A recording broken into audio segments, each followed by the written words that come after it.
ये पूरी दुनिया मैथमेटिक्स का यूज कर कर बनाई गई है, इसलिए हमें हर एक जगह पे मैथमेटिक्स का यूज दिखता है।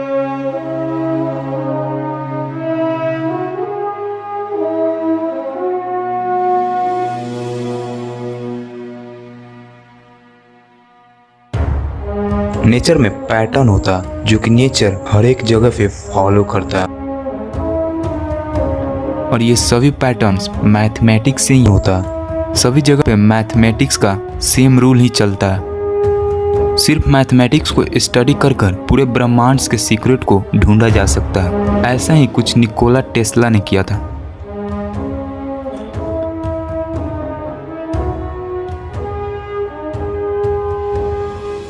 अनफॉर्चुनेटली नंबर 3, 6 और 9 के पीछे के सीक्रेट्स को बताने से पहले ही वो चले गए। लेकिन 20 साल के रिसर्च के बाद हमारे जो हाथ लगा है वो वाकई में हैरान कर देने वाला है। तो आखिर क्या पता चला है हमें?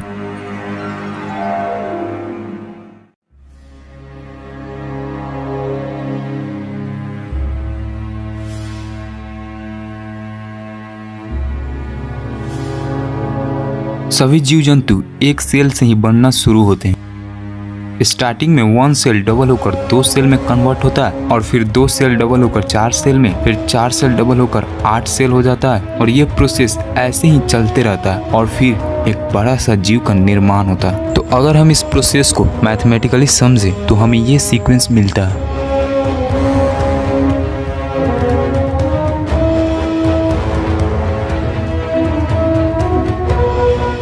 इस सीक्वेंस में आप देख सकते हो कि कोई नंबर 1 डिजिट का है, तो कोई 2 डिजिट का, तो कोई 3 डिजिट का। तो अब हम इन सभी नंबर्स को 1 डिजिट में कन्वर्ट कर देते हैं ताकि हमें मेन नंबर्स मिल जाए। 1 डिजिट में कन्वर्ट करने के लिए हम एक मेथड का यूज करेंगे जिसका नाम है डिजिटल रूट। इसमें हम नंबर्स के डिजिट को जोड़ देते हैं।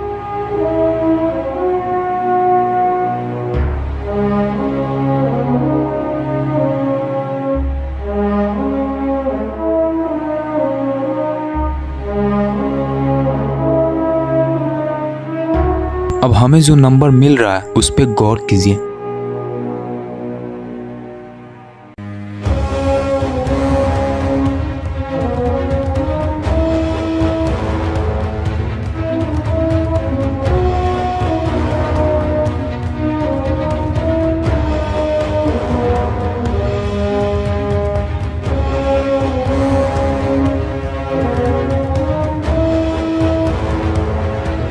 इस प्रोसेस के अपोजिट अगर हम 1 से हाफिंग करना स्टार्ट करते हैं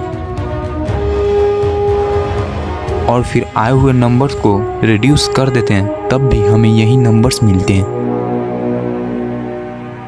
और इन नंबर्स के ग्रुप में हमेशा नंबर 3, 6 और 9 एब्सेंट रहता है। नेचर के इतने बड़े प्रोसेस में जिस प्रोसेस की वजह से सभी जीव जंतु का निर्माण होता है, उस प्रोसेस में नंबर 3, 6, 9 का एब्सेंट होना, उस प्रोसेस में नंबर 3, 6, 9 का कोई रोल ना होना, ये कोई साधारण बात नहीं है। रिसर्च के बाद ये पता चला है कि ये पैटर्न जिसमें 1, 2, 4, 8, 7 और 5 नंबर्स हैं, ये थर्ड डायमेंशन को रिप्रेजेंट करते हैं। यानी कि ये नंबर्स एक दूसरे के साथ इंटरकनेक्ट होकर थर्ड डायमेंशन वाली दुनिया को बनाते हैं।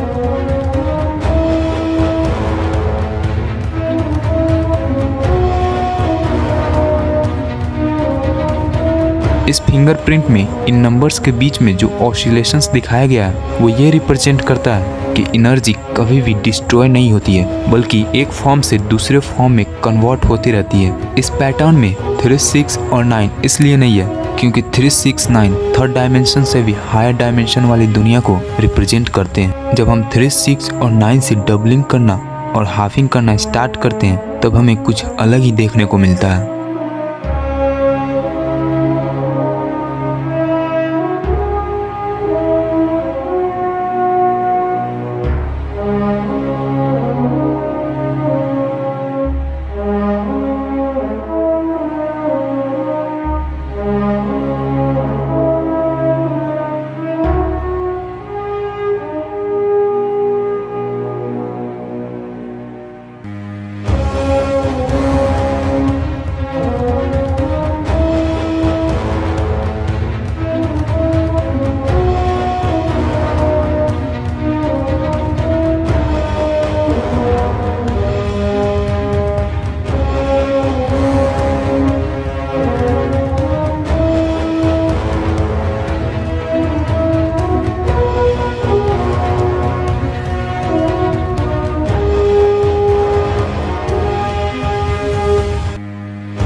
3 और 6 से डबलिंग और हाफिंग करने पर हमें सिर्फ 36, 36, 36 ही मिलता है। और इसमें भी आप देख सकते हो नंबर 9 एब्सेंट है। इस पैटर्न में भी नंबर 9 एब्सेंट था और इस पैटर्न में भी नंबर 9 एब्सेंट है। जब हम नंबर 9 से डबलिंग करना और हाफिंग करना स्टार्ट करते हैं तो हमें चौंकाने वाला रिजल्ट मिलता है।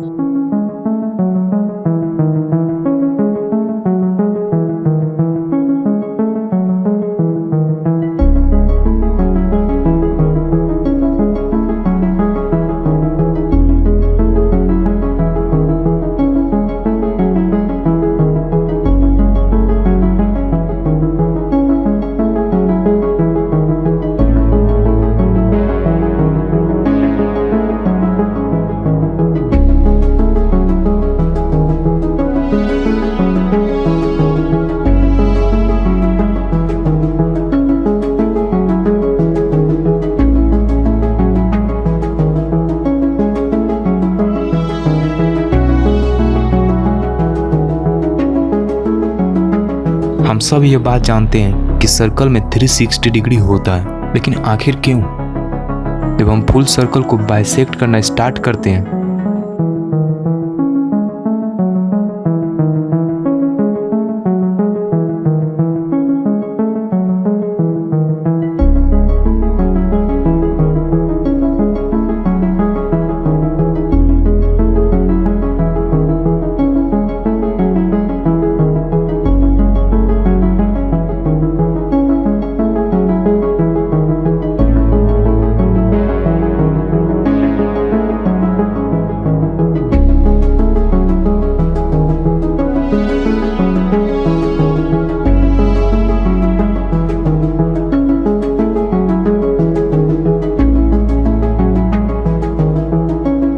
ये तो बात थी सर्कल की।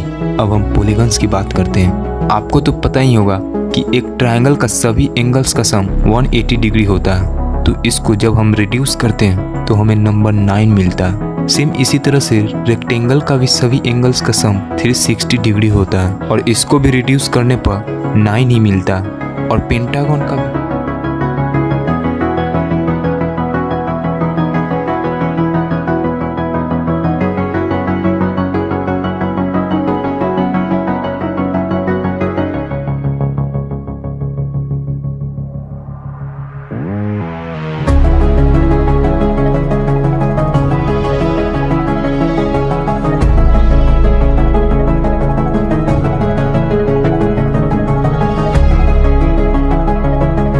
इन सभी पॉलीगन्स और सर्कल के साथ नंबर 9 का कोई रिलेशन है। सिर्फ इन्हीं शेप्स के साथ नहीं बल्कि दूसरे ज्योमेट्रिकल शेप्स के साथ भी नंबर 9 का रिलेशन है। जब हम फुल सर्कल को बाइसेक्ट कर रहे थे तो हमने ये देखा कि आया हुआ एंगल नंबर 9 में रिड्यूस हो जा रहा है। इससे हमें ये बात पता चलता है कि जैसे जैसे सर्कल टुकड़ों में बढ़ता जा रहा था और स्पेस के सिंगुलैरिटी तक पहुंच रहा था, वैसे वैसे नंबर 9 भी स्पेस के सिंगुलैरिटी तक पहुंच रहा था। दूसरी तरफ पॉलीगन्स ने इसका अपोजिट ही खुलासा किया। पॉलीगन्स का जैसे जैसे साइड बढ़ता है वैसे वैसे वो सर्कल के रूप में आने लगता है। तो जब हमने पॉलीगन्स के साइड बढ़ा बढ़ाकर उनके एंगल्स को जोड़ा तो हमें सिर्फ 9 मिला। इसका मतलब ये था कि नंबर 9 दूसरे डायरेक्शन में भी, यानी कि स्पेस के सिंगुलैरिटी से इन्फिनिटी स्पेस तक भी फ्लो करता है, यानी कि स्पेस में नंबर 9 सभी जगह पे है।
आप रैंडमली कितने भी दिन ले लो, हफ्ता, महीना या फिर साल ले लो, जब आप सबको मिनट या फिर सेकेंड में कन्वर्ट करोगे और फिर उसका डिजिटल रूट निकालोगे तो आपको हमेशा नंबर 9 ही मिलेगा।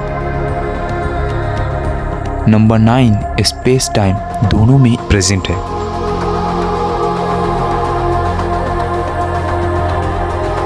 थोड़ी देर पहले जब हमने नंबर 9 से डबलिंग और हाफिंग किया था तो हमें सिर्फ नंबर 9 ही मिल रहा था। इतना ही नहीं, 9 के टेबल में भी हमेशा 9 ही मिलता है।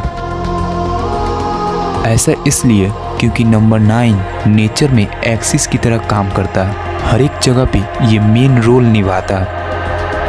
इस फिंगरप्रिंट में भी यही बताया गया कि नंबर 9 सभी नंबर्स का किंग या फिर क्वीन है।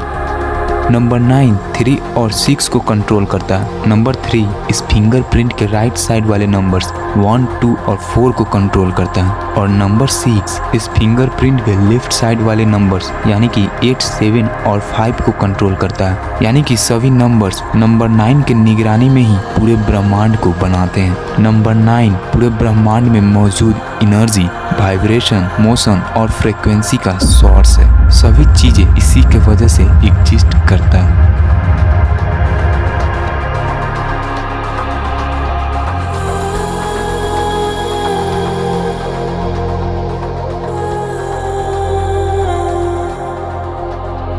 यानी कि निकोला टेस्ला ये कहते थे कि यूनिवर्स में एक कोर है जिसमें से हम सब स्ट्रेंथ, नॉलेज और इंस्पिरेशन लेते हैं। शायद वो नंबर 9 की ही बात कर रहे थे।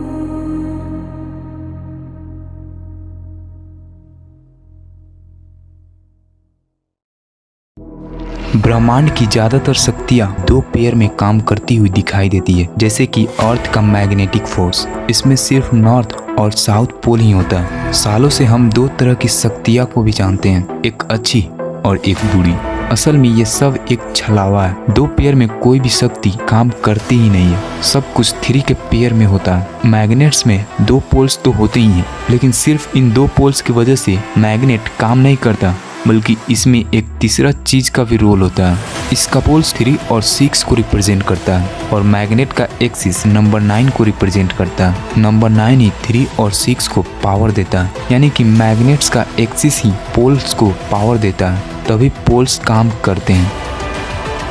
यिंग यांग जो अच्छाई और बुराई को रिप्रेजेंट करता है। इस सिंबल में भी सिर्फ 2 कंपोनेंट्स नहीं होता है, बल्कि 3 होता है। इन दोनों पार्ट्स को 3 और 6 से रिप्रेजेंट किया जाता है और इन दोनों पार्ट्स के बीच में जो एस कर्व है उसे नंबर 9 से रिप्रेजेंट किया जाता है। यानी कि इस सिंबल में भी 3 कंपोनेंट्स होता है। असल में नंबर 3 के बेसिस पे ही इस पूरे ब्रह्मांड का निर्माण हुआ है। इसलिए तो ज़्यादातर चीज़ें 3 पेयर में होता है, जैसे कि एटम्स में 3 पार्टिकल्स होते हैं। इन्हीं 3 पार्टिकल्स से पूरे मटेरियल वर्ल्ड का निर्माण होता है। 3 तरह के चार्जेस भी होते हैं। टाइम भी 3 रूप में ही एग्जिस्ट करता है। निकोला टेस्ला ने भी यही कहा था कि इन 3 चीज़ों से वाइब्रेशन, एनर्जी और फ्रीक्वेंसी से ब्रह्मांड को आसानी से समझा जा सकता है। इस यूनिवर्स को क्रिएट करने में जितना हाथ नंबर 3 का है उतना ही नंबर 6 का भी है। एटम्स में ध्यान से देखने से हमें ये पता चलता है कि इसमें सिर्फ 3 कंपोनेंट्स नहीं होते हैं, बल्कि 6 होते हैं। 3 पार्टिकल्स और उन 3 पार्टिकल्स में मौजूद 3 तरह के चार्जेस, यानी कि नंबर 3 और 6 हमेशा पेयर में काम करते हैं और इस पूरे ब्रह्मांड को बनाते हैं। लेकिन ये सब कुछ नंबर 9 के कंट्रोल में होता है। नंबर 9 के वजह से ही 3 और 6 यूनिवर्स को क्रिएट कर पाते हैं। यानी कि ओवरऑल नंबर 9 ही सब कुछ है।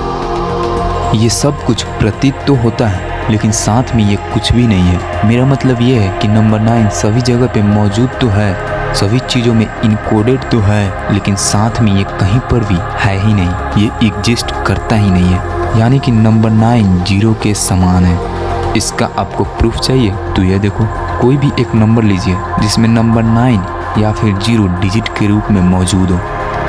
अब इसका डिजिटल रूट निकालते हैं।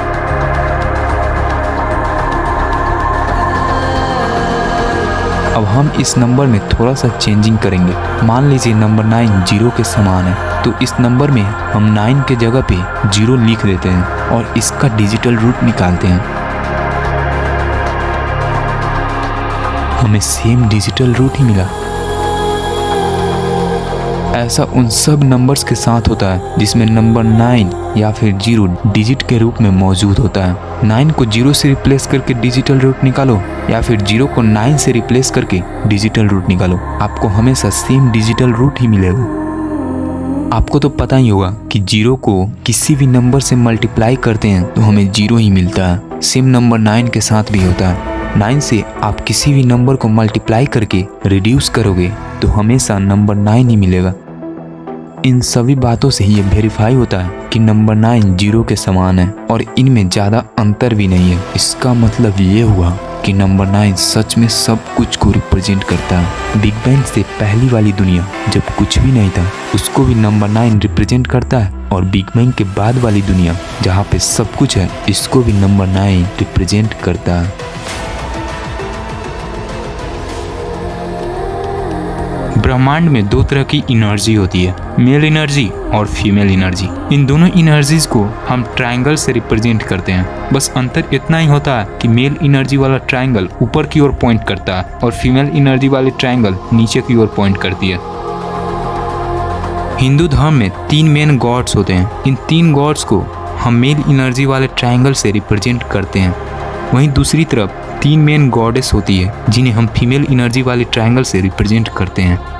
यही 3 मेन गॉड्स और 3 मेन गॉडेस यानी कि टोटल 6 मेन गॉड और गॉडेस को पूरी सृष्टि का रचयिता माना जाता है। यहाँ पे भी हमें 3 और 6 का रोल ब्रह्मांड को क्रिएट करने जैसा दिख रहा है, जैसा कि मैंने आपको पहले बताया था। लेकिन इंटरेस्टिंग बात तब सामने आता है जब हम इन 6 मेन गॉड और गॉडेस की पावर को एक साथ जोड़ देते हैं। ब्रह्मा और सरस्वती जी की एनर्जी के मेल से ऐसा पैटर्न बनता है।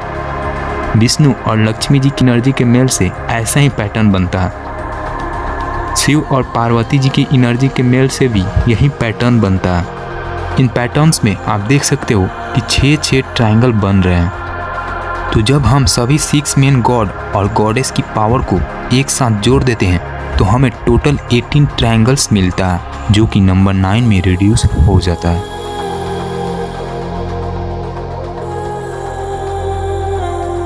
तपस्वियों ने ध्यान के गहराई में जाकर ये पता लगाया कि एक ऐसी ध्वनि है जो हर वक्त हर जगह पे सुनाई देती है। उस ध्वनि को उन्होंने नाम दिया ओम। ओम में 3 तरह के साउंड होते हैं। अगर हम इसके वाइब्रेशनल फ्रीक्वेंसी की बात करें तो वो 432 हर्ट्ज होता है जो कि नंबर 9 में रिड्यूस हो जाता है।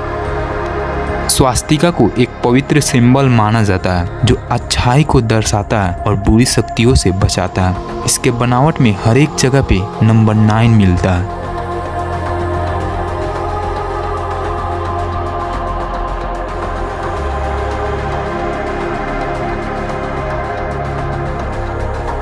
हमारे नंबर सिस्टम में 10 मेन नंबर्स होते हैं जिसमें नंबर 9 सबसे लास्ट में आता है। नंबर 9 के बाद कोई और दूसरा नंबर नहीं आता है। 10 कोई नंबर नहीं है, ये सिर्फ एक कॉन्सेप्ट है जिसे हम बातों को रखने के लिए यूज करते हैं। असल में नंबर 9 से ही सब कुछ शुरू होता है और नंबर 9 पे ही सब कुछ आकर खत्म हो जाता है और बीच वाला पार्ट भी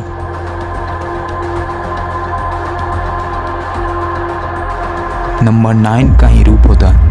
ये सभी बातें हमारे पूर्वज जानते थे। नंबर 9 को हमारे पूर्वज फिनिशिंग पोस्ट कहते थे, यानी कि नंबर 9 को एक ऐसा नंबर कहते थे जहाँ पे सब कुछ आकर ख़त्म हो जाता है, कंप्लीट संपूर्ण हो जाता है। एग्जाम्पल के लिए प्रेगनेंसी पीरियड को ही ले लीजिए। हम 9 महीने तक अपने मम्मी के पेट में रहते हैं। 9 महीने में हमारी बॉडी पूरी तरह से डेवलप हो जाती है और हम धरती पे आने के लिए तैयार हो जाते हैं।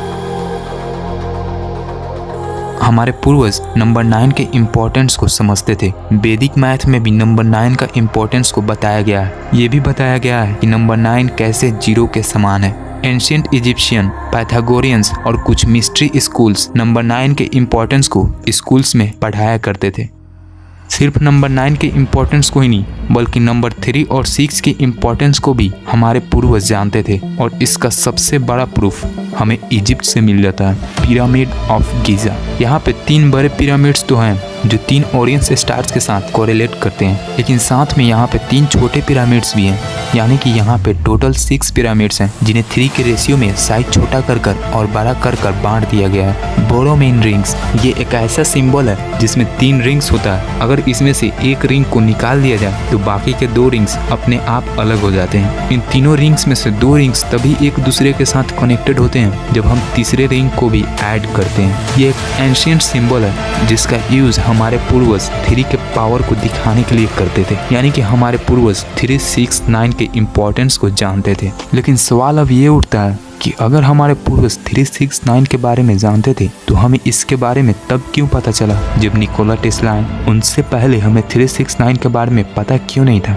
आखिर एकदम से क्या हुआ कि जो जानकारी हमें पता थी, बुक्स में स्टोर थी, वो खो गई? कुछ एंशिएंट्स बुक्स में 3, 6, 9 के बारे में जो जानकारी मौजूद है वो बहुत कम है, जबकि कुछ सबूत ये कहते हैं कि हमारे पूर्वज 3, 6, 9 के बारे में हमसे ज़्यादा जानते थे, यानी कि कुछ इन्फॉर्मेशन खो चुकी है। तो वो फाइल्स कहाँ हैं जिनमें हमारे पूर्वजों के द्वारा लिखी गई 3, 6, 9 का इन्फॉर्मेशन मौजूद था? शायद ऐसा हो सकता है कि कुछ फाइल्स एक्सीडेंट में डिस्ट्रॉय हो गए होंगे, लेकिन ये बात कहना सही नहीं होगा कि पूरी दुनिया से ये इन्फॉर्मेशन एक्सीडेंट के वजह से ही खो गई। 3, 6, 9 के बारे में हमें निकोला टेस्ला ने बताया। वो 3, 6, 9 के बारे में बहुत कुछ जान चुके थे और कुछ दिनों में वो रिवील भी करने वाले थे। लेकिन 1943 में उनका डेड बॉडी उनके होटल रूम में मिला। यूएसए की FBI एजेंसी ने यह बताया कि उनकी मौत एक बीमारी की वजह से हुई थी। लेकिन इनके मौत के बाद जो हरकतें हुई वो जान के आपको भी अजीब लगेगा। उनके मरने के बाद यूएसए गवर्नमेंट की ऑफिस द एलियन प्रॉपर्टी ने उनके सभी डॉक्यूमेंट्स को अपने कब्जे में ले लिया और फिर फ्रीडम ऑफ इंफॉर्मेशन एक्ट के तहत सिर्फ उन्हीं डॉक्यूमेंट्स को रिलीज किया जिन्हें पब्लिक किया जा सकता था। अभी भी निकोला टेस्ला के ज़्यादातर डॉक्यूमेंट्स मिसिंग हैं। जिन डॉक्यूमेंट्स को पब्लिक किया गया था उन डॉक्यूमेंट्स में 3, 6, 9 का डॉक्यूमेंट्स मिसिंग था, यानी कि यूएसए की गवर्नमेंट ने उसको अपने पास रख लिया। तो आखिर क्या था उस डॉक्यूमेंट में जिन्हें पब्लिक नहीं किया गया? क्या हो जाता अगर हम 3, 6, 9 के बारे में जान जाते तो? पूरे ब्रह्मांड का सीक्रेट 3, 6, 9 में ही छिपा हुआ है, ऐसा हम कह सकते हैं, क्योंकि यही नंबर्स ब्रह्मांड को क्रिएट करते हैं और फिर कंट्रोल भी करते हैं। जिस दिन हम इन नंबर्स के पीछे की सीक्रेट्स को जान जाएंगे, उस दिन से हमारी दुनिया पहले जैसी नहीं रहेगी, बल्कि उस दिन से हम इस ब्रह्मांड के साथ और मिल घुल जाएंगे। हमारे पास भी गजब की शक्तियाँ होगी, अनलिमिटेड एनर्जी होगी, जिसे बड़ी बड़ी दूरियां भी आसानी से ट्रैवल कर पाएंगे। टाइम से भी नंबर 3, 6, 9 का लेना देना है। तो जब हम 3, 6, 9 के बारे में गहराई से जान जाएंगे तो ऐसा हो सकता है कि हम टाइम ट्रैवल भी आसानी से कर पाएं। यानी कि अगर हम 3, 6, 9 के सीक्रेट्स को गहराई से जानते तो हमारी दुनिया एडवांस होती। और रही बात हमारी पास्ट की, तो ऐसे बहुत से सबूत हैं जिनसे यह पता लगता है कि एंशिएंट सिविलाइजेशन हमसे ज़्यादा एडवांस थी, यानी कि वो 3, 6, 9 के बारे में गहराई से जानते थे। फिर कुछ ऐसा ट्रांसफॉर्मेशन हुआ होगा जिसकी वजह से 3, 6, 9 की इंफॉर्मेशन और एंशिएंट टेक्नोलॉजी खो गई। ये जाहिर सी बात है कि जिस इंफॉर्मेशन का यूज कर डेवलपमेंट लाया जा सकता है, उस इंफॉर्मेशन को गलत तरीके से भी यूज किया जा सकता है, और शायद ऐसा ही पास्ट में भी हुआ था। और यही कारण है जिसके वजह से निकोला टेस्ला की डॉक्यूमेंट्स को यूएसए गवर्नमेंट ने रिलीज नहीं किया और सीक्रेटली यूज किया जा रहा है।